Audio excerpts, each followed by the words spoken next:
It's hard to cringe as much as you cringe when you think about this story. I mean, it's an epic cringe. It's one of the best cringes ever.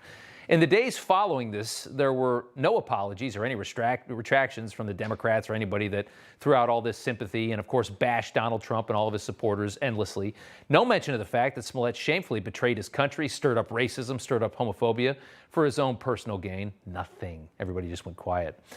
Now, unlike other recent high-profile trials, of course, just to piss me off, cameras are not being allowed inside this courtroom and the proceedings are not being live streamed. And I wanted to watch every minute of this thing.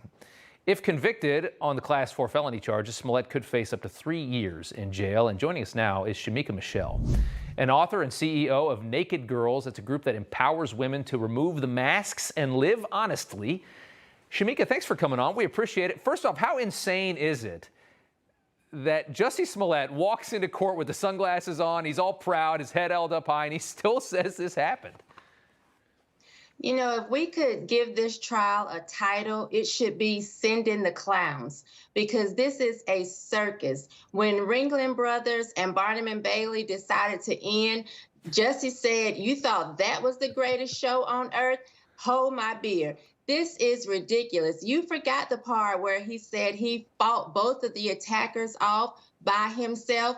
It sounded like something out of a comic book. We could have called it Black Man and Robbers, except for when it came to Men in Tights, sounds like he wears his in the house. I mean, you say that really well. I mean, just the fact that I cannot fathom what it takes, and this is what actors do so well, right? I mean, they're just completely detached from reality in so many ways.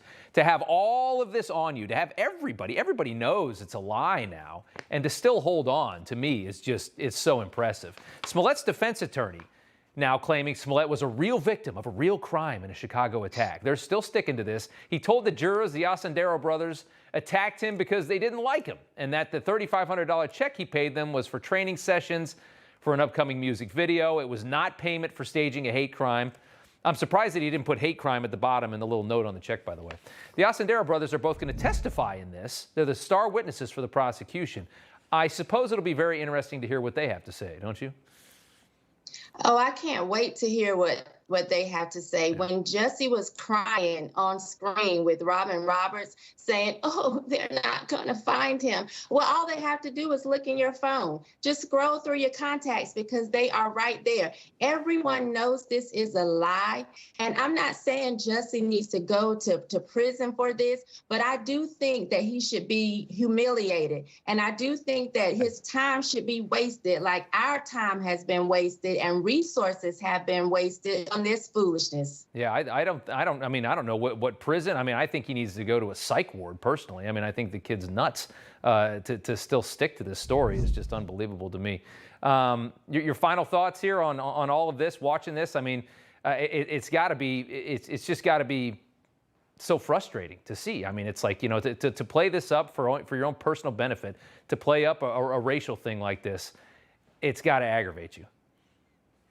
It's crazy, and it does aggravate me because he should know better in 2021. In 2019, when he did it, he should know better. And I want all of the celebrities that sat around saying, "This is wrong," you know, and crying and feeling like someone needed to come to his rescue. We need to find out each and every one of them, starting with Joe Biden and Kamala Harris, and ridicule them the same way they tried to ridicule Trump and Trump supporters a few years ago. They all need to pay, and we need to have a good laugh at them during this circus. They have earned it. It's so foolish. They make the mistake time and time again. The Covington kids, they did it with Rittenhouse. They're doing it on this one. I mean, they get it wrong so often. They get adamant. They get so angry, and then they're totally wrong, and they don't have the facts on their side. It's something else. ShemekaMichelle, thank you so much for the time. Good to see you.